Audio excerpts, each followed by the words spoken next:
What's up, fight fans? UFC Fight Night Emmett versus Vallejos is this weekend. It's going down in the Apex, and honestly, this card is as good, if not better, than last week's travesty of a BMF card. I am still pissed off at that card, how it was booked and how it actually went down. Thank God for Drew Dober and Robocop. Anyway, maybe this card isn't quite on that level. It is an Apex card after all. But it's a bit of a hardcore MMA fan's delight, this one. We've got some sneaky good matchups up and down the card. Don't let the past WMMA co-main event tell you otherwise. This card's actually decent as hell. The order's just a little bit whack. Emmett versus Vallejos is going to be a very interesting main event. C versus Cutelaba should be over pretty quick. Jose Delgado is on here. Marwan Rahiki. Charles Johnson versus Bruno Silva. Vitor Petrino versus the ass plunderer Stephen Asplund. Brad Tavares, Chris Curtis versus Mukhtabek Orolbai. That's a sick fight. Mesquita is going to be jiggling her stuff around. Elijah Smith is on the card. Yeah, bro, I actually like this card. It's going to be kind of chaos to predict, but I'm feeling pretty confident about a few. Make sure you hang around for the picks, at least for the main card. We got some tasty locks on this one, a few underdogs, and of course the Punch Ons Parlay right at the end. I've got a doozy for you this weekend, boys. You don't want to miss it. Like the video and sub to the channel if you haven't, and let's get the quick picks dialed in for the week. UFC Fight Night Emmett versus Vallejos. Time to punch on. Alright, as usual, we're diving straight into the main event. It's Josh Emmett versus Kevin Chino Vallejos. Oh my god. I've had the old bull, now I want the young calf. And she grabs me by the wings. Shut the fuck up! Is anybody actually picking Josh Emmett here? Kevin Vallejos is on a roll, boys. He's going to smoke Josh Emmett in this fight. It's sad to say, I do like Josh Emmett, but he's pretty washed. I don't think he's a factor in this featherweight division anymore. I'll give him credit. He's only been fighting killers non-stop in his last 5 or 6 fights, but he's been getting beaten comfortably by them all, bar Bryce Mitchell, who I wouldn't really include in that killer conversation anyway. Kevin Vallejos, he is absolutely in that killer category. I've had my eye on this bloke for a while. Pause. Why are you gay? He's not got a lot of experience in the UFC, but what I've seen from him, he looks elite.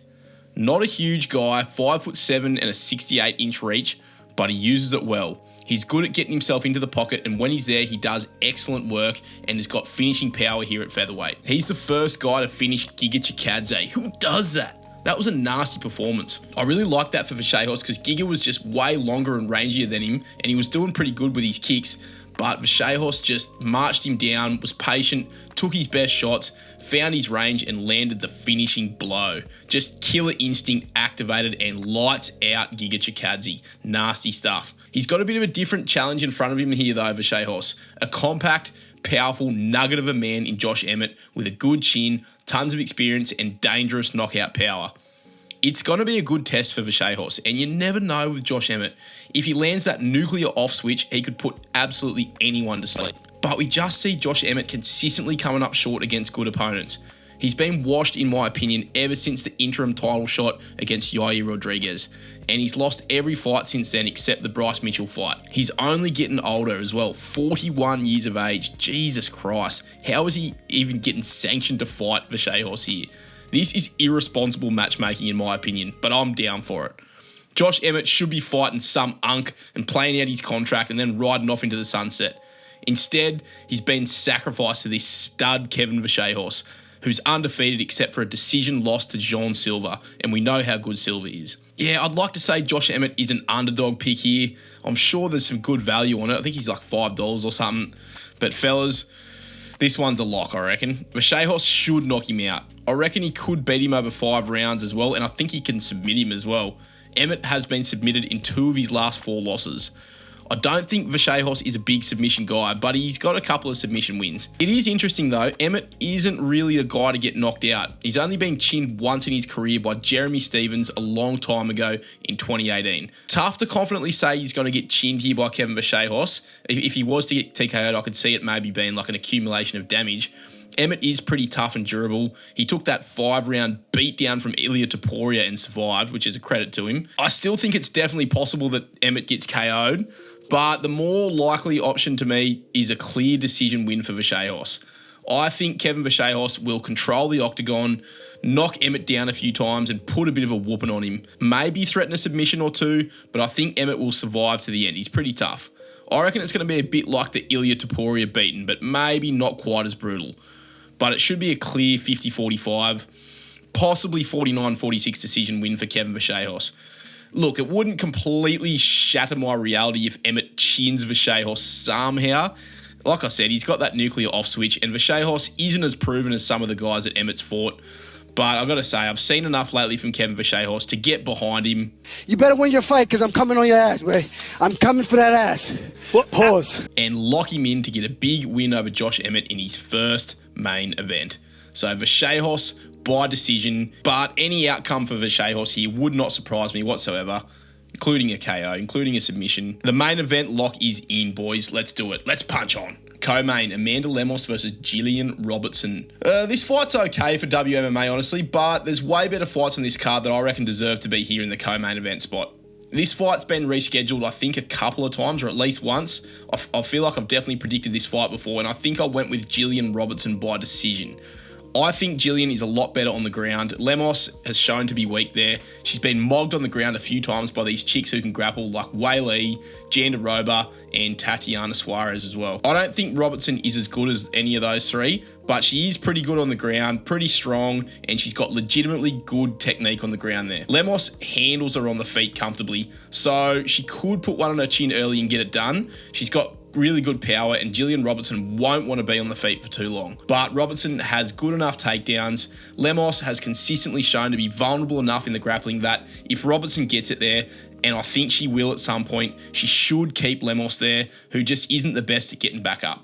I've had a hunch all along since they first booked this fight that Jillian Robertson is going to stink it up and win a boring, dominant, grappling-based decision over Amanda Lemos here.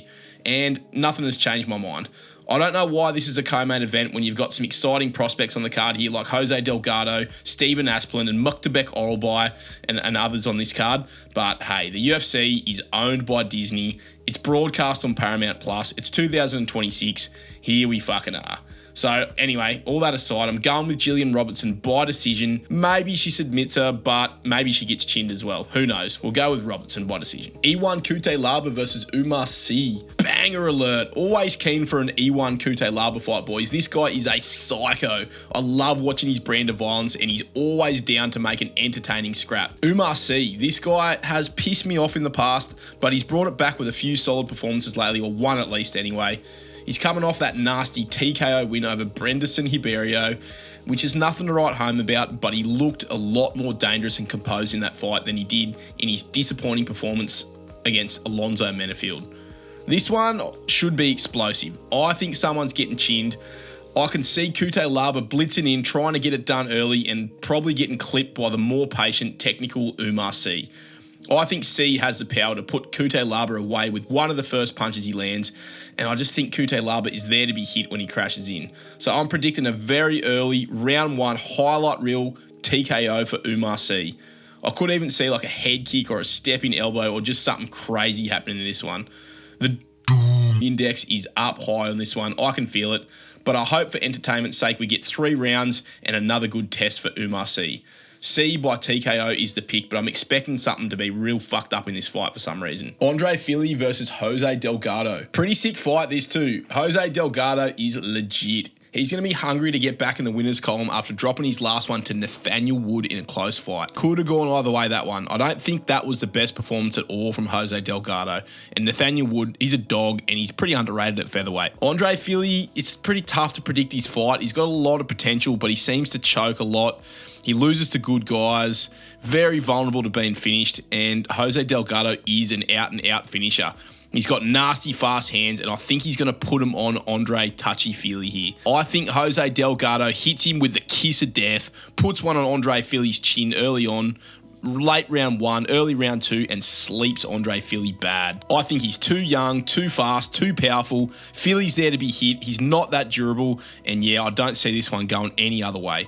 Borderline lock on this, but I'll wait and see what Jose Delgado looks like in his comeback. He put me off a little bit in that last performance, but I think he bounces back in a big way here and chins Andre Fili. Confident pick, Jose Delgado. Marwan Rahiki versus Harry Hardwick. Here we go. We've got a sick young Aussie prospect taking on a cooked shit British chump.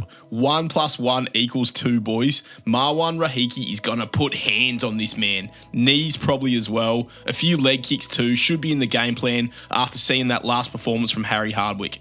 Old mate got the bleeding legs kicked off him by Carway Fernandez. Kicking the bleeding leg on. I'm surprised he can even walk after that effort on the Paris card last year. Marwan Rahiki is going to touch him up, outrange and outspeed him, put belt to ass, and finish this Teletubby looking motherfucker inside 2 rounds. I can't see Hardwick having anything at all for this bloke, but I'm not going to pretend I'm an expert on either of these guys. I saw some Rahiki highlights and he looks pretty sick, so I reckon he gets it done in a big way. Hardwick, to me, doesn't look up to UFC standard. We're going to go with Rahiki by a nasty TKO early on in the fight. Charles Johnson versus Bruno Silva. This one has me fucked up. I love Charles Johnson, but boy did his stocks plummet harder than Bitcoin after he got fucking handled by Alex Perez in his last out. Not a good look at all if Alex Perez is hunting you down like Alex Pereira and putting you away. I think Loney Kavanagh was supposed to be getting this Bruno Ferreira fight, but of course he had to step in and whoop Brandon Moreno, thank fuck. So Bruno, he's in fight shape and he's been preparing for this one. Charles Johnson, I don't know, man. Look, he can knock out Joshua Van, lose to Ramazan Tamarov in the next fight, then knock out Loney Kavanagh, and then get chinned by Alex Perez. So I don't know with this bloke. It's almost like Bruno Silva is too shit for Charles Johnson to beat him though. It just defies all logic, this fight. The heart's saying inner G, the head's saying Bruno Silva mops the floor with him. I'm going to embrace the chaos and let the coin flip decide this one. Heads for Charles Johnson's ugly head, tails for Bruno Silva, who's on the tail end of his career. Let's flip it. Heads it is. We're going with Charles Johnson's ugly head here with his shit haircut, coming off a loss to Alex Perez. Oh, okay, coin. Well, you know, it is what it is. We'll see what happens with that one. Not my most coin-fitted coin flip in the world, but we're going to stick with it. It's Charles Johnson. I'll say he wins by decision. Close fight, though. Let's keep running to the prelims. The prelim quick picks. There's some sneaky fights down here that probably should be further up the card, but I got shit to do, and the vid's already pretty late this week, so we're going to power through these. Also, I don't really understand the structure of this card. Why the fuck is Orolbai versus Curtis and Petrino versus Asplund all the way down here on the prelims? I feel like the UFC website might even have this in the wrong order, and it's actually going to make a bit more sense on the night. But fuck, who knows? Fucking $7.7 billion fly-by-night company, as MMA Joey would call it. Anyway, let's just smash out these picks. First up, it's Vitor Petrino versus Stephen Asplund. Very, very good fight, this. I'm actually excited for this one. These two blokes could not look any more different physically. You got this Giga Chad Vitor Petrino, who's actually looked pretty good since coming up to heavyweight, but I just can't shake the image of Anthony Smith choking him out with a guillotine. Vitor Petrino's career is going to be forever stained by that moment. Even if he becomes a fucking long-reigning champion, he's still going to be the guy who got submitted by Anthony Smith. Anyway, then you got Stephen Asplund, the ass plunderer himself, coming off that Max Holloway-esque performance over Sean Sharaf, completely pieced him up and boxed the bleeding head off him. Fucking unreal performance. If he turns up in that sort of form again, which he might with that sort of volume, he could definitely give Petrino some trouble. I don't know, man. It's Sean Sharaf. Bro, you can't get too excited. He's a fucking blob. Not exactly a high-level opponent, but hey, respect to Asplund. He did look amazing. A heavyweight with an actual good gas tank and great technique is kind of hard to pick against. And Petrino's fucking dumb, bro. I don't know about this one. Asplund might just have the technique and the output to take Petrino to school here, but I'm not sure Asplund has fought a guy with the power or finishing potential of Vitor Petrino. I think we may see Petrino show a new level to Asplund here. That's kind of what I'm feeling. I reckon Asplund will have a good first round, maybe put some hands on Petrino early, but I think Petrino is going to hang around and work his way into the fight. Maybe start landing some front kicks and body shots. And Asplund, even though he's got an excellent gas tank, surely just the way he looks, he's got to be vulnerable to the body. And I reckon Petrino could exploit that. I think Petrino's a lot better on the ground too. Despite the Anthony Smith fuck up, Asplund looked kind of retarded in the wrestling. He stacked it in the cage a couple of times in that Sharaf fight and looked really unco, and I think a better grappler could absolutely exploit that. So we'll see. I don't know who wins this fight, but I'm going to go with the logical pick and say Petrino takes a few shots early, stings Asplund to the body a few times, then takes him down and submits him or TKOs him on the ground. I'll say ground and pound TKO for Petrino, late round 1, mid round 2, but not all that confident. It should be a good watch this one though. I'm keen for this fight. Brad Tavares versus Eric ya boy Anders. Brad Tavares is always tough to pick as well. He seems to win when he should lose and lose when he should win. He should win this against Eric Anders, so I should pick him to lose, I guess. But fuck that. Your boy Eric Anders couldn't fight his way out of a wet paper bag these days, and I reckon Brad Tavares is going to be at least a little bit better than a wet paper bag. I reckon he starts slow, fends off an early blitz from Anders, who's probably going to try and take him down. Tavares has got decent takedown defense and an alright chin. I reckon he outlasts Eric Anders to a possible decision, but I'm going to say late rounds TKO for Brad Tavares. Honestly, I could see him brutally chinning Eric Anders early in the fight as well. We're going to go with Brad Tavares by TKO, maybe decision. Chris Curtis versus Mukhtabek Orolbai. Let's go, boys. Fuck all these other nobodies. It's Mukhtabek Orolbai fight week, and this is a sick matchup. Chris Curtis is going to give him one of his hardest tests in his career to date, and honestly, I don't know who wins this fight. A lot of people are going to be picking Orolbai by default, but I could see this being a really tough fight for Mukhtabek. He did it really tough against Mateusz Rąbecki at lightweight, who's just a tough, striking blockhead, and that's exactly what Chris Curtis is as well. A stocky, tough, one-dimensional blockhead with good takedown defense, who is not going to get immediately chinned like Jack Hermanson did. So this is Orolbai's first true test at welterweight, and Curtis is a pretty decent sized welterweight too. So we should find out plenty about Orolbai in this fight. I reckon this fight goes the distance, which gives Chris Curtis a pretty good chance. I'm very tempted to throw an underdog pick onto Kurt here. He trains at a good camp with Strickland. He's got that dog in him. I could really see him giving Orolbai some trouble here. I'm going to go, though, with my original pick of Mukhtabek Orolbai by decision, just because he's a mad cunt, he's a nasty fighter, stuff nightmares are made of this bloke, just like an ancient Neanderthal warlord. He goes toe-to-toe with Chris Curtis here, I reckon. Curtis is going to put up a good fight. He's going to shuck off his takedowns and make Orolbai earn it all the way. But I'll say Orolbai wins rounds 1 and 2 and loses the third, almost gets finished, and we get a sick, competitive 29-28 split decision win for Orolbai that honestly could have gone either way. I'd say this one's going to be a banger though. I can't wait. We're going to go with Orolbai, not confident at all. Balaji Oki versus Manuel Sousa. A lot of people have written Balaji Oki off after his last couple of losses. I can see why. He's pretty janky and very hittable. Honestly, I don't know a lot about Manuel Sousa, I'm assuming his name is. Another Contender Series guy. I don't know much about him. I'm going to go with the masses here just because I'm not sure. I'm not going to conjure up some crafty pick here. I'll say the favourite Manuel Sousa chins Balaji Oki late in the fight, round 3 TKO for Manuel Sousa. Fuck, I'm picking a lot of TKOs here. Oh well, it's going to be a bloody card this, I reckon. Luan Lacerda versus Heka Sosa. Another Sosa in a row. Another bloke I don't really know. Deserves to be on the prelims.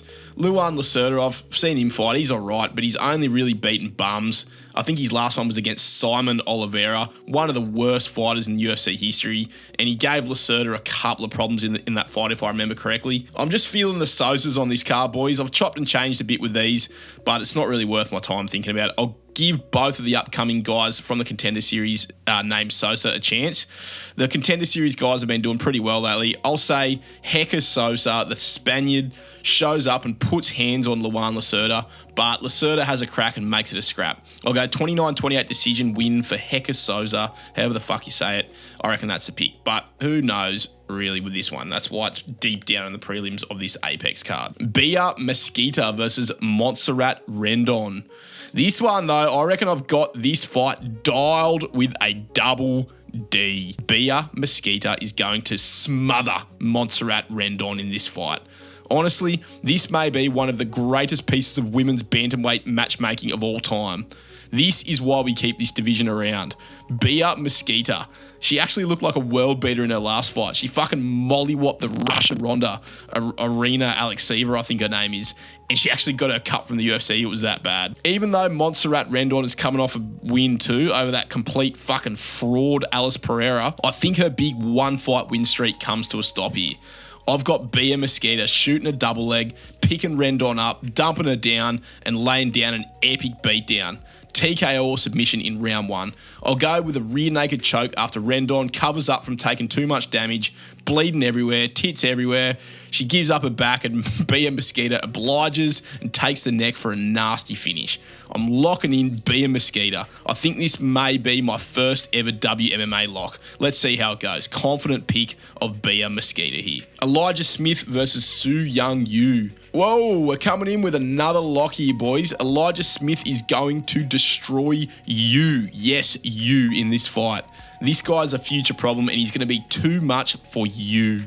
Think that Elijah Smith wins by decision, but he could do it however he wants. So I'm putting down 3 locks this week and 2 of them in a row on the early prelims. Elijah Smith is a lock. He looked too good against his last few opponents. Filthy slam KO. I reckon he handles Su Young Yu here. So Elijah Smith locked in. And opening up the card, Piera Rodriguez versus Sam Hughes. The highlight of the card, if you don't know now, you know. Sam Page Hughes is going to beat Piera Rodriguez. Probably, but who fucking knows? Who gives a fuck? There's a good chance I'll give this fight a miss, but you never know. It might be a banger. I wouldn't count on it. Sampage by boring 29-28 decision is the only pick here. Let's punch on with the Punch Ons Parlay. Fuck, try and say that 10 times quick. Here we go. We've got a 4-legger this week, boys.